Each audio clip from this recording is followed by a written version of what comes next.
Olá, boa noite. Veja no Brasil TV. Tragédia em Novo Hamburgo, no Rio Grande do Sul. Um homem mata o pai, o irmão e um PM que foi atender a ocorrência. 9 pessoas ficaram feridas. Em Pelotas, centenas de pessoas participam do velório coletivo das 9 vítimas do acidente com uma equipe de remo. O sócio do laboratório investigado no escândalo dos órgãos com HIV se entrega no Rio. E ainda, um projeto social no Distrito Federal que oferece oftalmologista e óculos de grau de graça. Quarta-feira, dia 23 de outubro, agora no Brasil TV.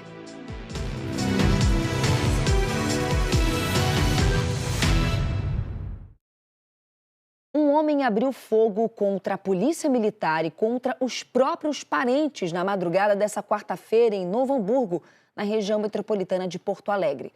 O atirador, de 45 anos, matou o pai, o irmão e um policial. Quando a polícia entrou na casa, o assassino já estava morto. As marcas de uma noite de terror estão na casa da família e de vizinhos. Nas ruas, ainda é possível ver cápsulas de bala espalhadas. A ação começou quando os policiais militares foram chamados para atenderem a uma denúncia de maus tratos a idosos nesta Casa Verde, na rua Adolfo Jäger, no bairro Ouro Branco, por volta das 10h30 da noite de ontem. Ao chegarem ao local, os policiais foram recebidos a tiros pelo filho do casal de idosos, Edson Kripa, de 45 anos. Ao todo, 12 pessoas foram baleadas. Na madrugada, foram confirmadas as mortes de Eugênio Kripa, de 71 anos, pai do atirador, e do soldado Everton Ranieri Kirsch Júnior, de 31 anos de idade.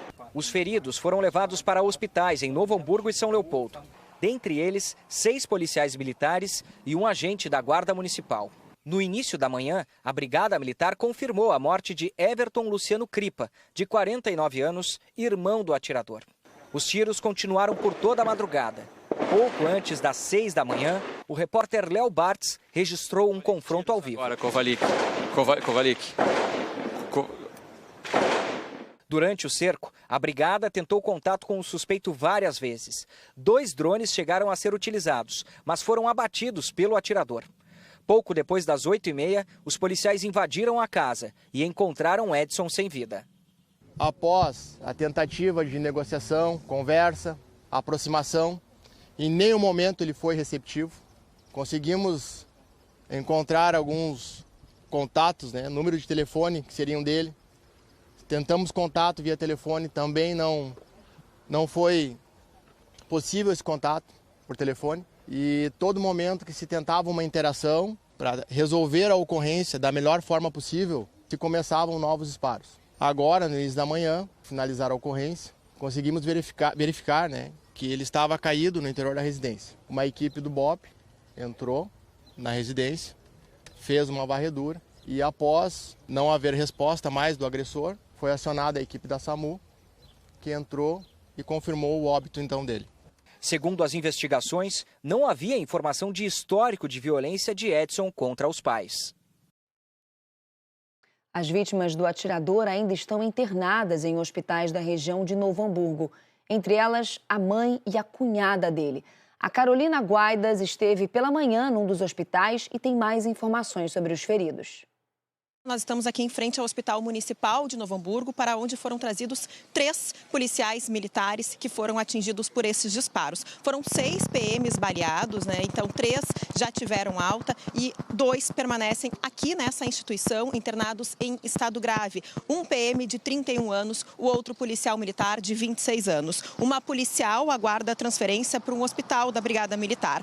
Durante a manhã, um guarda municipal de 54 anos foi transferido para um outro hospital. Sobre os familiares do atirador, as informações mais atualizadas que a gente tem é de que a mãe deste homem, de 70 anos, a Cléris Kripa, está em estado grave após ser baleada 3 vezes. E a Priscila Martins, de 41 anos, cunhada desse homem, também está em estado grave. Ela foi atingida por um disparo. No fim da manhã de hoje, as forças de segurança aqui do Rio Grande do Sul deram mais detalhes durante uma entrevista coletiva que aconteceu aqui em Novo Hamburgo. O atirador Edson Kripa, de 46 35 anos. Ele era um atirador que a gente chama de CAC, a sigla para colecionador, atirador desportivo e caçador. Os policiais encontraram 4 armas dentro da casa, 2 espingardas e também 2 pistolas. E, além disso, o secretário de Segurança Pública do Estado informou que o Edson Cripa já teve 4 internações por esquizofrenia. Ainda assim, ele tinha essas armas legalizadas e o porte dessas armas que ele utilizou para cometer esse crime por aqui. Torcedores do Peñarol provocaram uma onda de vandalismo no Rio de Janeiro, onde o time uruguaio joga hoje contra o Botafogo pelas semifinais da Libertadores. A confusão começou por volta do meio-dia na orla do Recreio dos Bandeirantes, na zona oeste do Rio. O trânsito foi interditado, os torcedores destruíram e roubaram quiosques da praia. Comerciantes relataram saques. Várias pessoas tiveram que sair correndo da praia, desesperadas, claro, olha as imagens. Alguns homens, muitos escondendo o rosto, usaram pedras, paus e garrafas contra os policiais e outras pessoas que estavam ali no local. Um ônibus e 2 motos foram incendiados. Quando o reforço da Polícia Militar chegou, conseguiu conter os uruguaios. Mais de 200 pessoas com uniformes do Peñarol foram detidas e levadas para a delegacia. O policiamento na região foi reforçado, a cobertura completa daqui a pouco no Jornal Nacional. E 4 pessoas morreram num grave acidente hoje de madrugada na BR-364, em Mato Grosso. Olá a todos. O acidente envolveu um carro e uma carreta e aconteceu pouco depois da meia-noite em um trecho entre os municípios de Jangada e Rosário Oeste, interior de Mato Grosso. Segundo a empresa que administra a rodovia, o carro invadiu a contramão e bateu na carreta que carregava telas de aço, que acabou tombando na pista. O motorista do carro e os 3 passageiros morreram no local. As 3 pessoas que viajavam na carreta não sofreram ferimentos. O acidente provocou um congestionamento de mais de 15 quilômetros. A BR-364 é uma importante via para o escoamento da produção agrícola do estado e tem um tráfego pesado de carretas. Mesmo assim, tem trechos como este, onde ocorreu o acidente, em que a pista não é duplicada. Durante os trabalhos da polícia e da concessionária, os motoristas tiveram que esperar mais de 6 horas até a pista ser liberada, por volta das 7h30 da manhã. De Cuiabá, Mato Grosso, Natan Goulart para o Brasil TV. Já foram sepultadas todas as 9 vítimas do acidente no Paraná, com uma carreta e uma van que transportava jovens atletas de remo. Eles voltavam para o Rio Grande do Sul depois de uma competição em São Paulo. Os corpos das vítimas chegaram ontem a Pelotas. Os campeões brasileiros de remo eram para ser recebidos com festa no caminhão do Corpo de Bombeiros. Mas não foi bem assim. Os caixões foram colocados em veículos do Exército, junto às medalhas conquistadas no último fim de semana. Um caminho doloroso até o centro português. Luto de quem vai sentir muita saudade. O Clube Centro Português sempre foi o ponto de encontro desses jovens. Daqui, eles partiam em busca de seus sonhos. Muitas histórias foram contadas pelo projeto Remar para o Futuro. Com a tragédia, o clube se transformou numa linha de chegada de abraços carregados de dor e luto. O Salão do Centro Português nunca esteve tão triste. Ontem, 5 vítimas foram sepultadas. O coordenador do projeto, Ogner Tissot, e os atletas Ellen Belloni, de 20 anos, João Pedro Kershner e Vitor Fernandes Camargo, de 17 anos, e Henry da Foltora Guimarães, de 15 anos. Os enterros aconteceram após o velório no Clube Centro Português. Autoridades como o ministro dos Esportes, André Fufuca, e o governador do estado, Eduardo Leite, participaram das despedidas. Outras famílias optaram por fazer uma despedida mais longa. 4 vítimas foram sepultadas no cemitério Parque, em Pelotas, depois de toda a madrugada de velório. O motorista da van, Ricardo Leal, de 52 anos, e Angel Souto Vidal, de 16 anos, foram enterrados nessa manhã. Os 2 medalhistas mais jovens do projeto, Samuel Benites Lopes e Nicole Cruz, ambos de 15 anos, também foram sepultados nesta quarta-feira. O acidente aconteceu no domingo na BR-376, na cidade de Guaratuba, na divisa do Paraná com Santa Catarina. Uma carreta que carregava um container atingiu a traseira da van, que bateu em um carro, rodou na pista e foi arrastada para fora da estrada. O motorista da carreta já foi ouvido pela Polícia Civil do Paraná, que investiga as causas do acidente. Agora são esperados os laudos e a análise das imagens das câmeras instaladas na rodovia. No domingo, o veículo teria sido consertado por um mecânico. Assim que ele saiu do posto, aproximadamente 1 quilômetro após, o veículo voltou a apresentar o mesmo problema e o mesmo mecânico teria sanado o problema novamente. A partir daí, ele seguiu viagem e nas proximidades da serra, o problema voltou a ocorrer novamente. Ele tentava engatar as marchas e algumas marchas terminavam não se encaixando. O motorista da carreta é o Nicolas Otílio de Lima Pinto. O advogado dele disse que Nicolas tentou desviar e evitar o acidente. A falha mecânica impediu o uso do freio motor na descida da serra, porque ele não conseguia engatar as marchas. O advogado afirmou também que o caminhoneiro está muito abalado com a tragédia.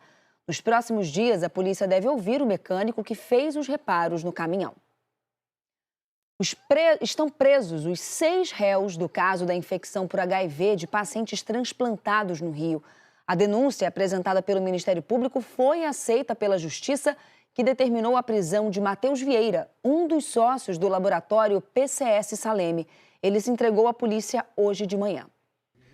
Matheus Salles Teixeira Vieira, sócio do laboratório PCS Saleme, era o único réu que ainda estava em liberdade. Ele se apresentou espontaneamente à Delegacia de Defesa do Consumidor por volta de 8h30 da manhã. A delegacia estava fechada porque, segundo a polícia, os investigadores faziam buscas para tentar encontrá-lo. Minutos depois, os policiais retornaram à unidade e Matheus foi preso. A defesa disse que vai entrar com habeas corpus, porque, segundo eles, a prisão é ilegal e constitui antecipação de pena, e que Matheus sempre colaborou com as investigações. Matheus Vieira é primo do deputado federal Dr. Luizinho, do Progressistas. Dr. Luizinho era secretário estadual de saúde do Rio na época em que as negociações com o laboratório começaram. O contrato foi fechado 3 meses depois da saída dele da secretaria. O deputado vem dizendo que nunca participou da escolha do PCS Saleme ou de qualquer outro laboratório. O laboratório PCS Saleme emitiu laudos de órgãos transplantados com falso negativo para HIV. 6 pessoas foram infectadas. A Polícia Civil concluiu o inquérito ontem. 6 pessoas foram denunciadas por lesão corporal gravíssima por enfermidade incurável, associação criminosa, falsidade ideológica e indução do consumidor ao erro. O Ministério Público do Rio também denunciou os 2 proprietários e 4 funcionários do laboratório PCS Saleme. Na denúncia, os promotores dizem que Matheus foi o responsável pela alteração dos protocolos de controle de qualidade, assim como Walter Vieira, pai de Matheus e também sócio do PCS Saleme. O objetivo era de reduzir custos e aumentar os lucros de sua empresa. Em outro trecho, o MP diz que desde o início do ano, o controle de qualidade dos exames do PCS Saleme passou a ser realizado de forma semanal, estando todos os denunciados plenamente conscientes de que os reagentes ficam degradados por permanecerem muito tempo na máquina analítica. Além dos sócios do laboratório, o Ministério Público também denunciou à Justiça 4 funcionários do PCS Saleme. O laboratório PCS Saleme disse que reconhece a ocorrência de gravíssimas falhas na execução dos exames de HIV e pede desculpas, considerando os erros inaceitáveis. O PCS Saleme afirma ainda que é o maior interessado no esclarecimento dos fatos, que colabora com as investigações e que vai reparar os danos causados aos pacientes e famílias. Uma falsa central telefônica foi descoberta nessa madrugada na zona oeste de São Paulo. 5 criminosos foram presos. Eles fingiam ser funcionários de um banco para aplicar golpes. Essa aí é a casa que era usada pela quadrilha. Ela fica bem em frente à Praça Isai Lerner, no Jardim Bonfilholi. E só foi descoberta por um descuido dos criminosos. Uma pessoa que passava em frente à casa ouviu alguns gritos, ficou preocupada e aí chamou a polícia. Quando os agentes chegaram até o local, encontraram 4 mulheres e um homem. Os 5 foram presos. 2 deles, inclusive, já tinham sido presos por estelionato. Os policiais também apreenderam 6 computadores, 4 celulares e R$10 mil em espécie. e encontraram uma cartilha do golpe, que ensinava aí, passo a passo várias maneiras de enganar as vítimas e serviam como um roteiro durante as ligações desses golpistas. 14 municípios do Maranhão elegeram mais vereadores do que é o permitido por lei. A Geise Gomes explica essa história pra gente. O erro aconteceu porque as câmaras de vereadores dessas 14 cidades não informaram ao Tribunal Superior Eleitoral os dados do censo divulgado pelo Instituto Brasileiro de Geografia e Estatística em 2022.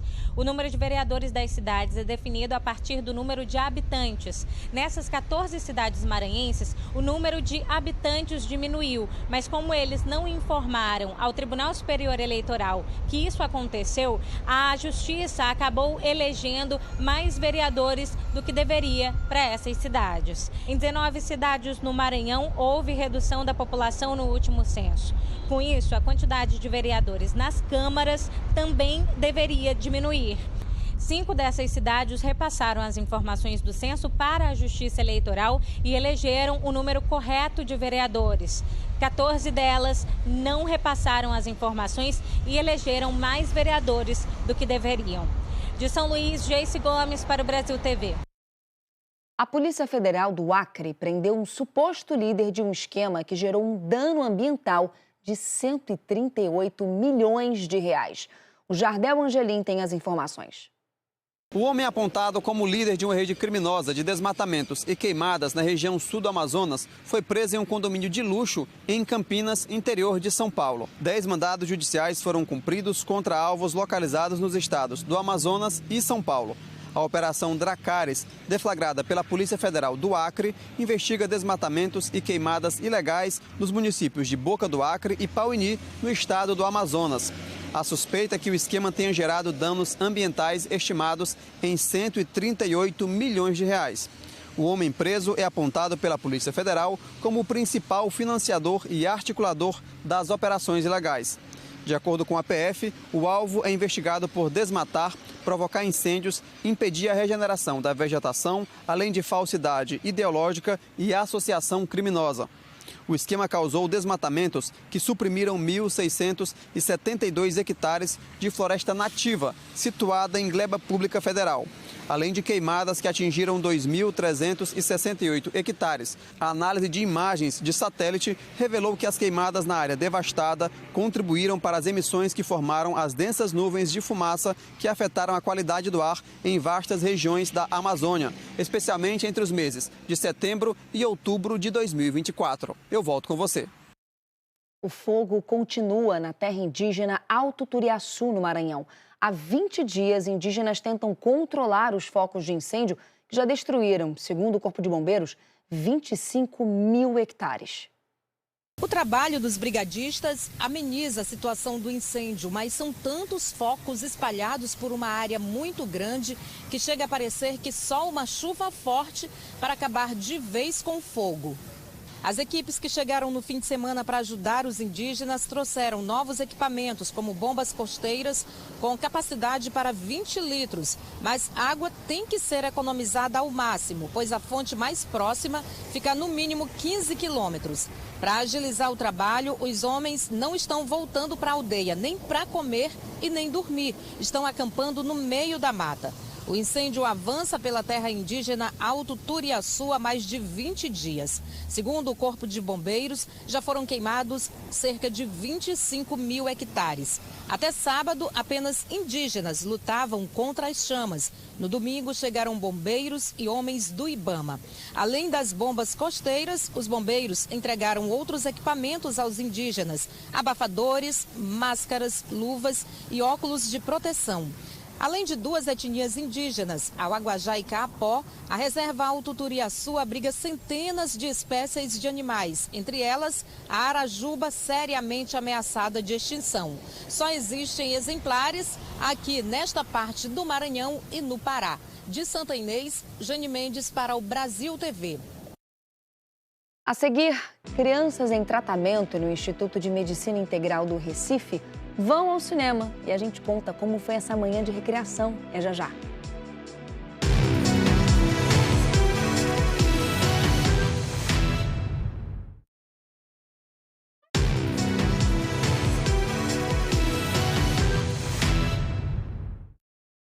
Brasil TV de volta falando de um projeto em Brasília que oferece exames e óculos de graça a pelo menos 20 mil jovens. Hoje teve uma ação da ONG no Centro de Ensino Médio 1 de Planaltina. Para o André, estudar ultimamente tem sido um sacrifício.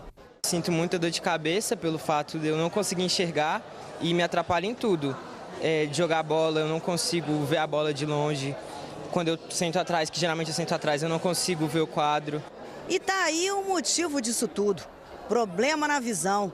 Depois do exame na vista, ele descobriu que precisa usar óculos para perto e para longe. O André foi atendido na escola mesmo. Ele estuda no Centro de Ensino Médio 1 de Planaltina. É que a escola está recebendo o projeto Saúde Visual, uma parceria da ONG Renovatio com a Secretaria Nacional de Juventude.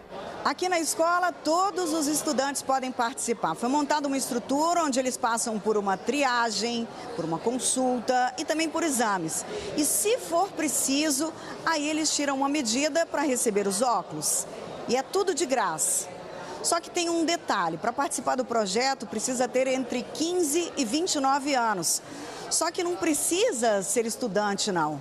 A comunidade também é muito bem-vinda. E eles vão passar por uma acuidade visual.